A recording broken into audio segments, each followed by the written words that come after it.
Mes chers camarades, bien le bonsoir, j'espère que vous allez tous bien. Ce soir on va discutailler un petit peu, découvrir l'Irlande, on va jouer un petit peu à Assassin's Creed, la colère des druides. Moi j'aime l'Irlande. Mais donc l'Irlande m'a contacté en me disant bah voilà, on est content parce que Ubisoft a travaillé dessus à travers la colère des druides et ont adapté notre beau pays dans le jeu. Alors qu'est-ce qu'on a décidé de faire? Évidemment, on s'est dit ah bah on va faire une visite ensemble de l'Irlande, de Assassin's Creed et puis voir un petit peu comment ils ont pu adapter la géographie, les différents lieux emblématiques de l'Irlande, et ça va nous donner un petit peu l'occasion de revenir sur le contexte historique. Pourquoi est-ce que les Vikings, par exemple, sont en Irlande dans cette extension?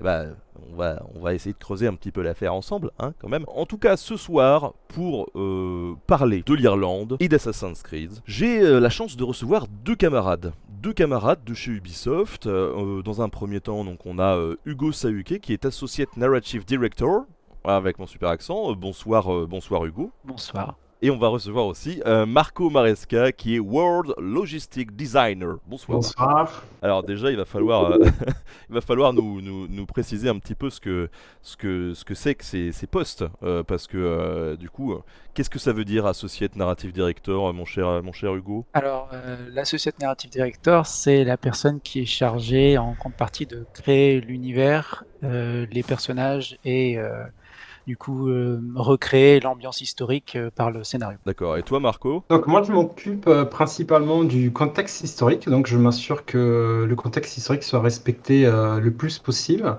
quand le jeu est réalisé, donc dans tous ses aspects, hein, que ce soit la réalisation des lieux que tu peux visiter, l'équipement et les personnages que tu vas rencontrer, et aussi sur la thématisation des lieux. On travaille par thème dans Assassin's Creed quand on construit le world. Donc on assigne des thèmes à chaque lieu que tu peux visiter dans le jeu. Et mon travail consiste principalement en faire en sorte que ces thèmes soient définis et respectés quand le jeu est réalisé. Mais alors du coup, c'est pas trop compliqué de travailler sur un univers, même géographique, que l'on n'a pas visité soi-même. Comment vous êtes un petit peu aidés tous les deux Heureusement, on a Internet. C'était notre première ressource, on va pas se mentir. On a regardé énormément de documentaires, mais surtout on a travaillé avec des spécialistes, donc de différentes universités, des linguistes, mais surtout des historiens. Et on a acheté leurs bouquins surtout. On a une petite bibliothèque Ubisoft avec plein de ressources sur l'Irlande d'aujourd'hui, mais surtout l'Irlande du 9e siècle. Il y a eu des enjeux un peu particuliers autour de la création de ce DLC, des trucs sur lesquels vous vous êtes un petit peu heurté, qui n'étaient pas faciles justement pour appréhender cette histoire irlandaise ou même le terrain. Le manque de sources déjà, évidemment, puisque du coup on a dû se baser sur des suppositions. Et heureusement qu'on avait les experts pour nous aiguiller dans les écrits, parce qu'il y a des écrits qui sont discutés, d'autres qui sont plus ou moins biaisés, vu que justement c'était des écrits chrétiens qui parlaient de païens. Donc, comme ils s'appréciaient pas trop, ils n'hésitaient pas forcément à, à dénigrer les cultures païennes. Donc, le fait qu'on ait peu de sources, ça nous a donné beaucoup de travail pour créer cette expérience le plus respectueuse possible. Mais également, ça a aussi un avantage, c'est que du coup, ça rend notre travail d'écrire entre les lignes plus important. L'Irlande vient d'une tradition orale qui est très forte, hein, même d'un point de vue littéraire, on est dans une tradition très orientée vers l'oralité. Et ça vient des druides, hein. Les druides étaient un peu les gardiens du savoir, et leur pouvoir venait aussi de la tradition orale, du fait qu'on ne pouvait pas mettre à l'écrit le savoir, et c'était comme ça qu'ils gardaient le pouvoir. Avec l'arrivée du christianisme, il y a l'écriture, mais il y a aussi, avec l'évolution de la société, on sent le besoin de créer des lois. Et du coup, avec les lois, et c'est à partir du moment où on commence à écrire des lois qu'on commence à comprendre un peu mieux comment la société fonctionnait. Parce qu'en fonction des lois, évidemment, on comprend comment les gens vivaient à l'époque. Donc c'est pour ça, il y a une tradition orale qui est restée beaucoup plus longtemps, euh, et aussi des communautés qui étaient en conflit pendant des générations. On parle vraiment de conflits qui ont duré pendant des siècles. Et tout conflit a fait que enregistrer l'histoire devient très difficile. il n'y a pas de source centralisée avant, disons, l'arrivée des chrétiens entre le 5e et 6e siècle. C'est pour ça qu'on sait très peu de choses sur l'Irlande avant l'arrivée des chrétiens. D'où l'importance de l'archéologie en fait. D'où l'importance de l'archéologie, exactement. Et il y a vraiment des techniques assez poussées. Par exemple, l'autre jour, je lisais que on a retrouvé, en fonction des minéraux retrouvés dans les dents retrouvés archéologiquement, on a pu prouver qu'il y avait une mobilité très forte en Europe depuis l'Irlande. Mais c'est que grâce à l'archéologie qu'on le sait.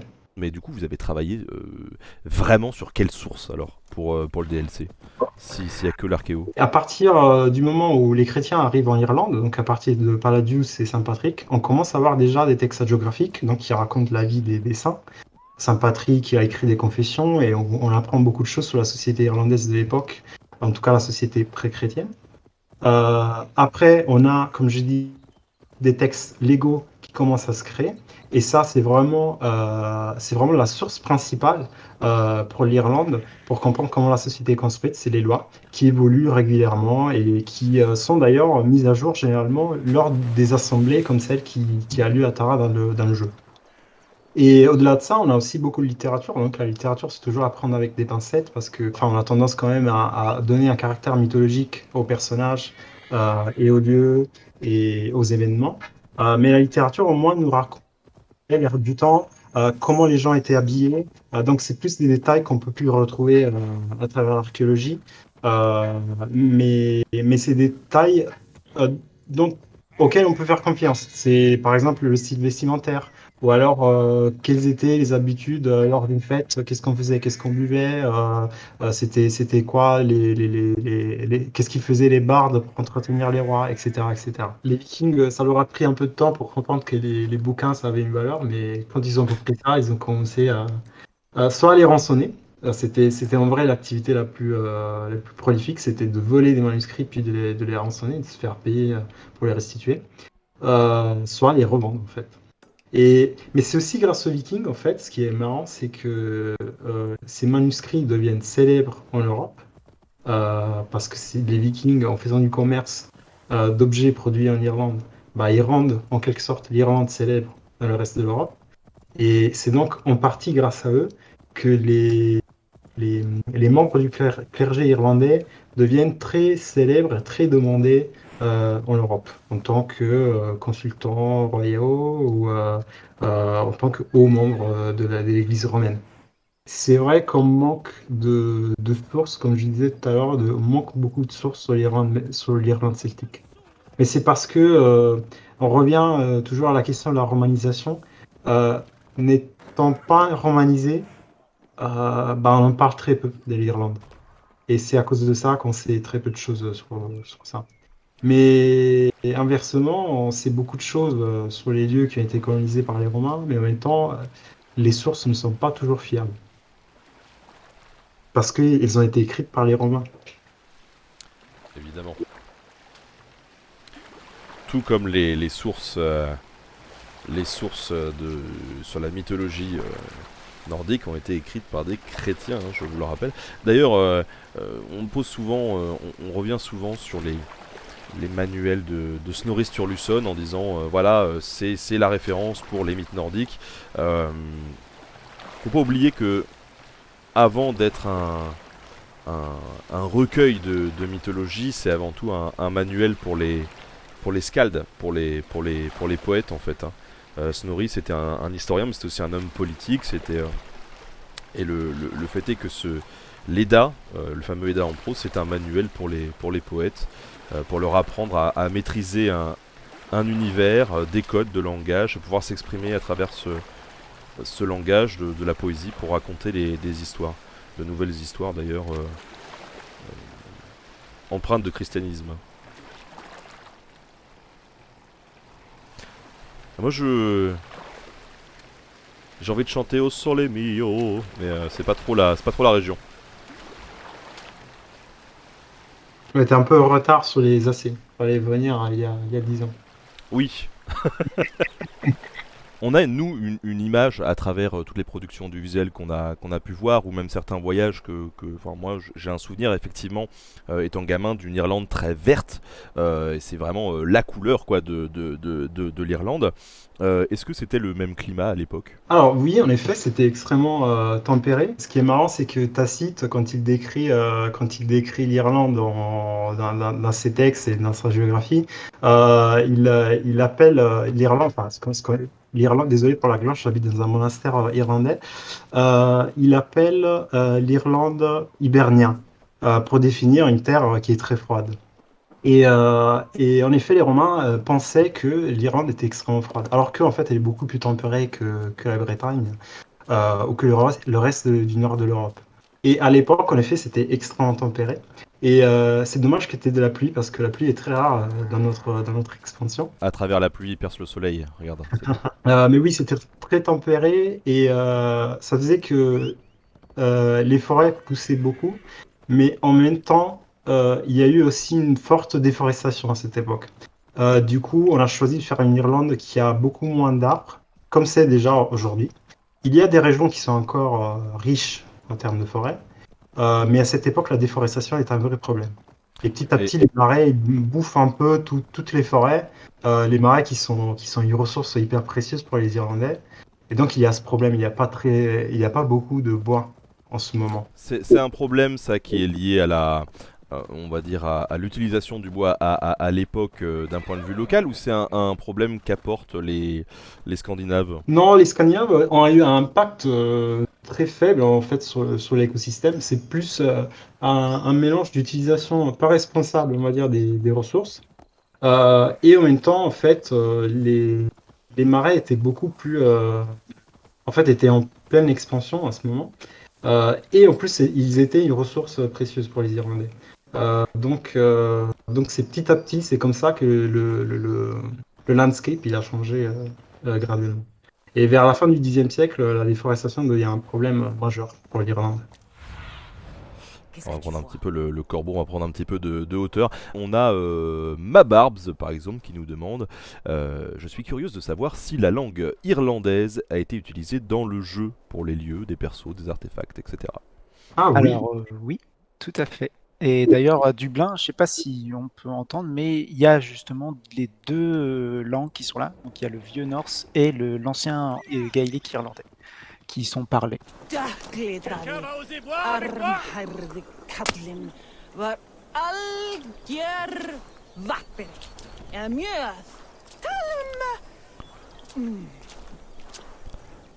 Alors. Oh merde, pardon. C'était pas ce que je voulais faire, madame.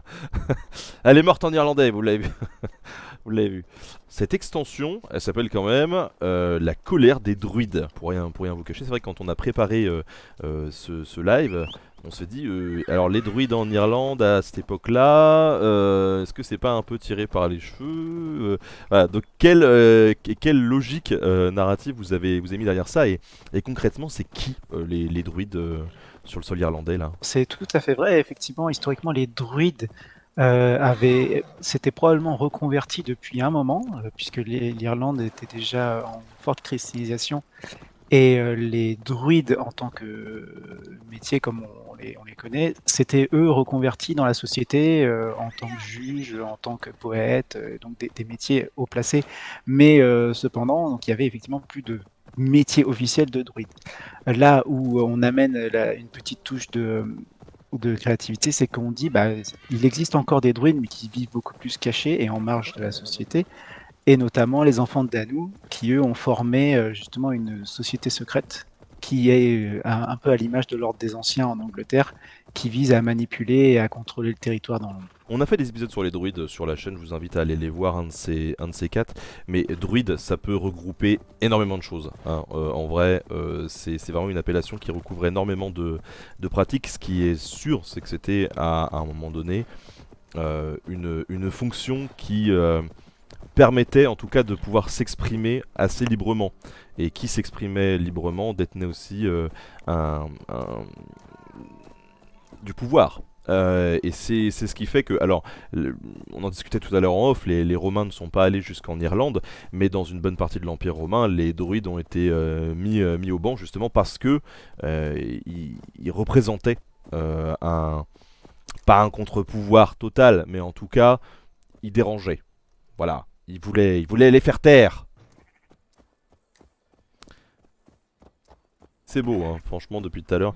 C'est vraiment hyper plaisant. Moi, pour préparer cette soirée, j'ai parcouru toute la map du DLC en long et en large. Et vraiment, c'est chouette, quoi. C'est bucolique. C'est un bon bol d'air frais. Et alors, dans un monde comme ça, comment on fait concrètement pour générer le terrain? Vous partez de patterns, en gros, de photos où vous dites, bon, bah voilà. En gros, l'Irlande c'est vert, c'est un peu vallonné.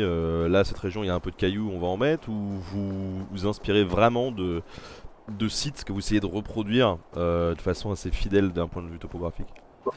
Alors, on se base évidemment sur la morphologie de départ, donc la vraie morphologie du terrain. Mais on prend beaucoup de liberté. Déjà, par exemple, dans Valhalla, on a un réseau fluvial qui sert aussi d'autoroute pour le joueur. Il peut voyager en bateau. Donc pour nous, parfois, on prend beaucoup de liberté sur le réseau fluvial pour que ce soit agréable pour le joueur de le naviguer. Et sinon, en termes de construction du monde, d'un point de vue morphologique, on essaie de garder surtout les endroits les plus importants, par exemple Bumblebeen, Giant's Causeway, tous les lieux vraiment iconiques. Et là où on prend des libertés, c'est plus sur des lieux qui sont moins considérés touristiques ou historiquement importants. Et là, on essaie de favoriser plus le gameplay. Pour nous, c'est important que les lieux soient visibles de loin pour que tu puisses, depuis n'importe quel point, essayer un peu de te repérer et de intéressant que tu pourrais visiter. Donc parfois on prend des libertés sur la morphologie du terrain pour servir le gameplay. Alors, on me demande, est-ce qu'on peut se balader dans toute l'Irlande? Alors non, en effet, on inclut les 3 régions de Meath, Ulster et une partie du Connacht. Principalement parce qu'on s'est concentré vraiment sur le contexte politique de l'époque et le centre du conflit était vraiment cette partie-là de l'Irlande. La partie sud a été fortement colonisée par les Vikings, Limerick, Cork, etc.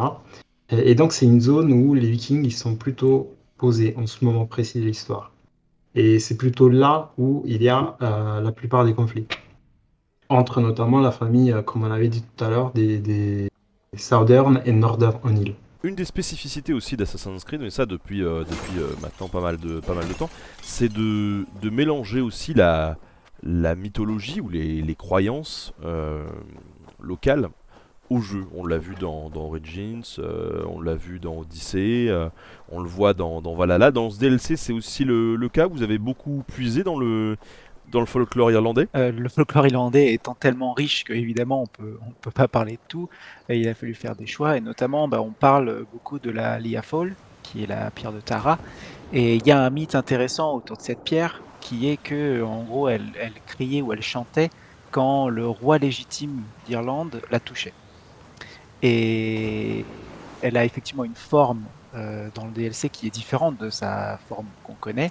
Donc on voit que voilà, facilement peut y avoir une histoire autour de ça. Donc on a beaucoup construit sur ce mythe. C'est à la fois un mythe et à la fois aussi il y a cet aspect. C'était là où il y avait les couronnements. En tout cas, c'est ce qu'on a pris comme parti, c'est que là il y avait les couronnements. Donc il y avait aussi cet aspect politique. Donc c'est un peu au mélange des deux. Donc c'est pour ça qu'on a pris ça. Et on voit aussi à d'autres moments. C'est d'ailleurs dans le trailer un loup-garou. Le loup-garou irlandais, donc c'est là où c'est drôle, c'est qu'il était un esprit positif, et nous, ça devient un ennemi dans le jeu parce qu'il est perverti par les enfants de Danu, qui est le fameux culte druidique qui est dans le secret. Donc, on utilise un peu ce folklore qu'on déforme et dont on parle, et la personne qui va essentiellement nous parler de ça, c'est Kiara, qui est la poétesse royale. Les poètes étaient aussi importants que les rois, ils étaient à la même échelle sociale que les rois, parce qu'en fait c'était leur rôle de raconter l'histoire et de raconter la légende, en fait.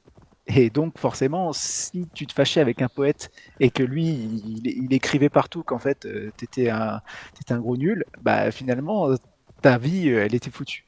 Et c'est pour ça qu'ils avaient cette position très très très très haute. Et on a voulu, c'était un fait qu'on a trouvé tellement drôle qu'il y a un personnage principal qui est né de ça, c'est le personnage de Kira qui est la poétesse de Flamme. Petit aparté, ce pont, ça sort du Hobbit ou il y a des vrais ponts comme ça jolis, des ponts anciens en Irlande? Alors, la construction du pont commence à cette époque. Donc, on prend un peu de liberté d'un point de vue chronologique. C'est vraiment à cette époque qu'on commence à construire des ponts. Ce pont a l'air un peu vieilli, mais en réalité, il serait plutôt en construction à cette époque. En tout cas, j'aimerais aussi remercier du coup le tourisme irlandais qui a sponsor cette session Twitch de découverte de l'Irlande à travers Assassin's Creed. Hugo, Marco, encore merci, très bonne soirée à tous, et ben, on se retrouve du coup très bientôt. Salut tout le monde, ciao ciao.